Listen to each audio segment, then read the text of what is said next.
di tangga kedua di belakang Singapura, mengatasi negara Thailand di tempat yang ketiga atau 43 sampai kalah loh Thailand dunia, guys Indonesia keempat sama Malaysia atau ini. Graduan dalam sains dan kejuruteraan, ekspor berteknologi tinggi dan ekspor barangan kreatif. Untuk mempelopori chip AI made by Malaysia. Chip yang direka, dihasilkan, diuji dan dipasang di sini dan dijual ke seluruh dunia. Kita dah pun lancarkan strategi semikonduktor nasional.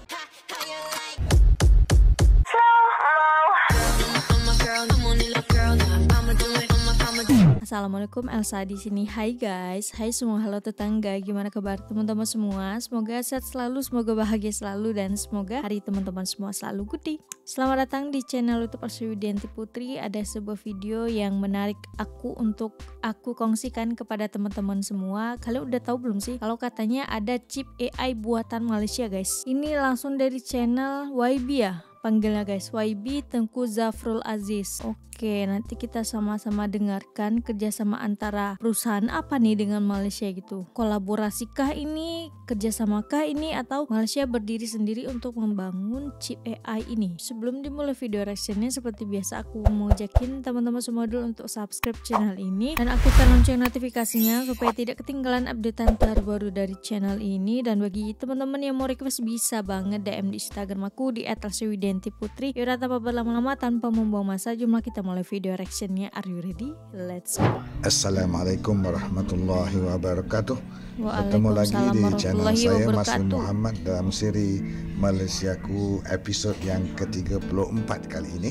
Saya doakan sahabat-sahabat dan kawan-kawan yang menonton video kali ini sentiasa berada di dalam sehat walafiat, dan kita berdoa agar negara kita Malaysia sentiasa diberkati dan dirahmati Allah Subhanahu wa taala. Amin ya rabbal alamin. Sahabat-sahabat dan kawan-kawan semua, sejak kebelakangan ini ramai yang berbicara soal teknologi dan juga peranannya yang penting dalam pembangunan dan kemajuan sesebuah negara. Betul. Negara yang terkehadapan di dalam teknologi biasanya adalah sebuah negara yang maju, sementara kemunduran negara-negara dunia ketiga umpamanya sering dikaitkan dengan amalan teknologi yang tradisional dan bertahap rendah. Sebenarnya apa yang dimaksudkan dengan teknologi ini? Secara mudahnya saya fikir teknologi ini adalah satu proses ataupun produk yang lebih baik yang dapat dihasilkan daripada kepintaran ilmu pengetahuan seseorang. Jadi dengan teknologi ini ianya boleh meningkatkan efisiensi, produktiviti dan juga keselesaan kehidupan yang akhirnya menjurus kepada pertumbuhan ekonomi yang signifikan, kualiti kehidupan yang lebih baik, dan perubahan struktur sosial ke arah yang lebih makmur. Sahabat-sahabat dan kawan-kawan semua, dalam konteks video kali ini kita tidak bicara tentang teknologi yang biasa-biasa, tetapi kita ingin bincang tentang teknologi canggih, teknologi masa hadapan.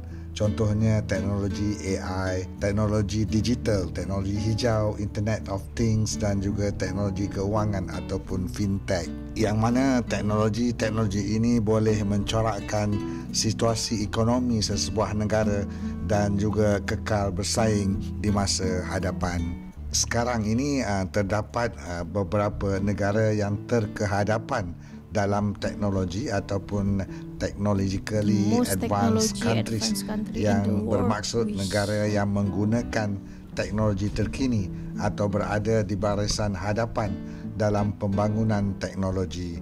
Ianya juga merujuk kepada masyarakat ataupun rakyat sesebuah negara itu yang mempunyai tahap keupayaan teknologi yang tinggi. Jadi persoalannya, di manakah kedudukan negara kita Malaysia? Adakah Malaysia termasuk di dalam senarai negara-negara yang terkehadapan dalam teknologi? Mari kita semak sama-sama maklumat yang saya cuba kongsikan di sini. Daripada maklumat yang dipaparkan di sini, jelas kelihatan bahawa Malaysia berada di tangga ke-10 di peringkat Asia dan ke-33 dunia dalam senarai negara-negara teknologi terkehadapan ini. Jadi di peringkat ASEAN pula, Malaysia berada di tangga kedua di belakang Singapura, mengatasi negara Thailand di tempat yang ketiga atau 43 sampai kalah loh Thailand, dunia, guys, Indonesia keempat atau 59 dunia, dan Filipina kelima 63 dunia. Saya berpendapat bahawa ini adalah satu pencapaian yang memberansangkan. Negara kita adalah antara pengeksport utama di dunia. Singapura, Malaysia, Thailand, Indonesia. Berasaskan teknologi seperti peranti semikonduktor, barangan elektrik maupun produk teknologi maklumat dan juga telekomunikasi. Malah banyak syarikat-syarikat gergasi teknologi tinggi dunia beroperasi di negara kita. Jadi mungkin elok juga kita analisa dengan lebih mendalam aspek-aspek yang telah menyumbang kepada pencapaian ini. Saya berpendapat bahawa ada sekurang-kurangnya 3 ciri negara-negara yang terkehadapan dalam teknologi ini. Yang pertama, negara tersebut memberi tumpuan kepada penyelidikan dan juga pembangunan R&D. Yang keduanya, negara tersebut banyak melakukan inovasi atau pembaharuan. Dan yang ketiga, modal insan yang berbakat dan berketerampilan. Yang pertamanya kita lihat R&D. Jadi salah satu kepentingan R&D ini ialah dalam mewujudkan pengetahuan baru, teknik dan juga teknologi yang boleh membantu pembangunan ekonomi negara kita. Jadi bagaimana kita nak menilai status ataupun tahap R&D sesebuah negara? Jadi indikator yang biasa digunakan untuk mengukur tahap aktiviti R&D di sesebuah negara ialah peratus perbelanjaan R&D berbanding keseluruhan KDNK negara berkenaan. Negara-negara maju biasanya memperuntukkan bajet yang tinggi kepada R&D ini. Apa yang kita dapat lihat melalui paparan ini, dalam tahun 2022 Malaysia membelanjakan 1.5% daripada KDNK untuk R&D, berada di ranking yang ke-7 di peringkat Asia, dan di peringkat ASEAN pula kita berada di tangga kedua di belakang Singapura 2.9%, Thailand 1.3% dan Vietnam 0.4%. Saya berpendapat bahawa kita berada di landasan yang betul, di mana perbelanjaan R&D negara kita Malaysia berada di ranking yang agak tinggi, baik di peringkat ASEAN maupun peringkat Asia. Kemudian itu kita lihat pula di sini ciri yang kedua, iaitu tahap inovasi. Malaysia mencatatkan sejarah apabila berada di tangga ke-33 daripada 130 negara dalam Global Innovation Index 2024, iaitu yang tertinggi sejak tahun 2016, sekaligus mengukuhkan kedudukan negara kita dalam lanskap inovasi global. Kita dapati Global Innovation Index ini adalah indikator yang sangat penting kerana ianya digunakan oleh negara dan juga syarikat multinasional untuk menilai situasi dan juga membuat keputusan sama ada ingin melabur ataupun tidak. Jadi Malaysia bukan sahaja berjaya mengukuhkan kedudukan, tetapi mendapat tempat yang pertama di dalam beberapa sub-indikator yang penting, iaitu graduan dalam sains dan kejuruteraan, ekspor berteknologi tinggi dan ekspor barangan kreatif. Melalui budaya inovasi dan kreativiti yang tinggi ini, maka kita jangkakan ianya boleh meningkatkan kualiti sesuatu produk, mengurangkan tenaga kerja, memperluas jangkauan produk negara kita serta mencipta pasaran baru yang akhirnya membolehkan negara kita menuju ke tahap negara yang lebih maju seiring dengan kemajuan dan perkembangan teknologi semasa. Ciri yang ketiga dan terakhir yang ingin saya kongsikan di sini ialah berkaitan dengan modal insan. Jadi modal insan yang berketerampilan adalah aset negara yang penting bagi membolehkan kita bersaing di peringkat global dalam pembangunan teknologi ini. Jadi keterampilan modal insan ini sering menggunakan indikator Human Resource Index yang dikeluarkan oleh UNDP. Singapura, Daripada Brunei, laporan Malaysia, tahun Thailand. 2024 kita dapati bahawa Malaysia berada di ranking yang sangat tinggi, very high, iaitu yang ketiga di peringkat ASEAN dan ke-63 di peringkat dunia dengan skor 0.807 dalam ranking ataupun Human Resources Index 2024. Sahabat-sahabat dan kawan-kawan semua, saya berpendapat bahawa negara kita Malaysia harus menjadi negara yang berinovasi, mencipta serta membangunkan teknologi dan bukan lagi sebagai pengguna teknologi pada masa hadapan. Jadi berasaskan kepada indikator-indikator yang telah saya kongsikan tadi, kita lihat bahawa Malaysia berada di landasan yang tepat, landasan yang betul untuk tujuan ini.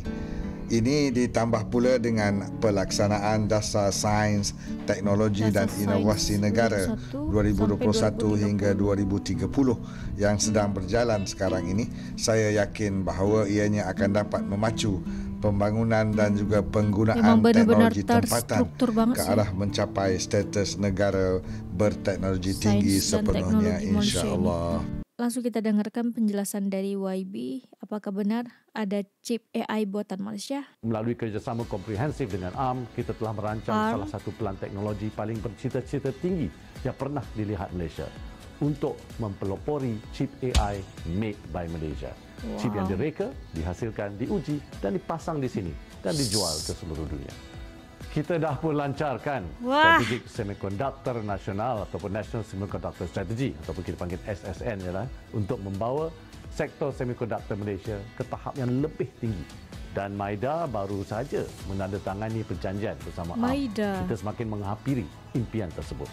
You all ada guna smartphone dan tablet tak? Kalau ada, kemungkinan besar anda adalah pengguna prosesor ARM. Ini bukan company cikai-cikai. ARM adalah peneraju dunia dalam reka bentuk chip yang digunakan dalam majoriti peranti mudah alih. Dan kini ARM akan membuka pejabat Malaysia sebagai hub untuk rantau Asia Tenggara. ARM juga akan melantik 10,000 jurutera reka bentuk lidah bersepadu dan 100 jurutera penyelidikan dan pembangunan. Mereka juga akan membantu kita mencapai sasaran strategi semikonduktor negara, melahirkan 10 syarikat semikonduktor tempatan dengan pendapatan tahunan sehingga 4.7 bilion ringgit dan 100 syarikat tempatan berkaitan semikonduktor dengan pendapatan tahunan 1 bilion ringgit. Kehadiran ARM bakal menjadikan Malaysia pusat semikonduktor serantau, mewujudkan peluang pekerjaan berteknologi tinggi untuk rakyat Malaysia dan melonjakkan ekonomi negara. Kita serius untuk menjadi pemain utama dalam sektor semikonduktor global. Kerjasama dengan ARM merupakan salah satu langkah penting dan ada lagi beberapa pengumuman yang akan dibuat. Made by Malaysia, weh. Wah, kita tunggu kata YB. Okey, kita tunggu. In business news, Malaysia has sealed a landmark deal with global semiconductor giant ARM Holdings. It could reshape the country's artificial intelligence and semiconductor industry. Under the $250 million agreement, Malaysia will gain access to ARM's advanced chip design blueprints, setting the stage for the country to develop its own high-performance AI chips within the next decade. CNA's Afifa Arifin reports. For decades, Malaysia has been a crucial player in the global semiconductor supply chain. The country accounts for 7% of global semiconductor trade and 13% of global assembly, testing and packaging, playing a vital role in the back-end processing of chips for some of the world's biggest tech companies. Now, Malaysia is looking to move up the value chain. The country is expanding beyond chip assembly into high-value design and AI computing, positioning itself as an emerging semiconductor powerhouse. On Wednesday, Malaysia took a crucial step in that direction, signing a $250 million deal with ARM. Now, the government has made semiconductors a national priority, committing significant resources and a structured long-term strategy to drive this transformation. Today, Malaysia's collaboration with ARM represents the start of the second semiconductor wave, or I would say even revolution. This marks a fundamental shift in our approach to semiconductors and technology that will define our future. As part of this agreement, Malaysia will pay ARM for its intellectual Made by property, Malaysia, including 7 advanced chip designs. The deal also involves training 10,000 engineers and aims to establish at least 10 local chip companies, each projected to generate between 1.5 to 2 billion in annual revenue. This move comes amid growing US-China trade tensions, with tariffs and export controls reshaping the global semiconductor supply chain. Analysts say Malaysia's AI chip initiatives and partnerships with global semiconductor leaders could strengthen its position as a semiconductor design hub in Southeast Asia, helping it navigate global shifts in the industry. In April, Malaysia also announced plans to build the region's largest integrated circuit design park, offering tax breaks, subsidies and visa fee exemptions to attract global tech firms and investors. Afifah Arifin, CNA, Kuala Lumpur. Sampai banyak dibicarain media luar negara nih guys. At the tail end of it, it wants to climb up that value chain, and perhaps this deal is what they're looking for. Joining us now is Rafizi Ramli, Malaysia's Economy Minister. This is, of course, an exclusive interview. That deal set to take place later today. Minister, good to have you with us. Talk to us about the significance of this deal with ARM. How does it affect your chip ecosystem? We have always wanted to move from the back end, which is on testing and assembly, to the front end, where in terms of the value, the back end only captures about 10 to 15% of the value of the supply chain, whereas 60% is more or less at the front end. But it's a lot more difficult because obviously it involves IPs. And if we were to wait for our own expertise to develop organically, most probably it's going to take much longer. So the government has taken a radical approach where we work with ARM, which is a market leader in IP architecture, with the perspective of building the whole ecosystem, and that will be able to complement our strength in back end, and then we'll accelerate our move towards the front end. Just putting it out there, this is the first time ARM is actually signing a deal with a government. All the other times they were signing a deal with companies. Yes, that's as far as we are concerned. This is the first time that ARM is signing an agreement with the government, with a total view of building an overall ecosystem with the IPs, access to IPs is not free. How much are you paying for that? And how many IPs are we looking at? We have different layers of access. Predominantly, it's made up of 3 different layers. At the bottom of it is what we call ARM flexible access.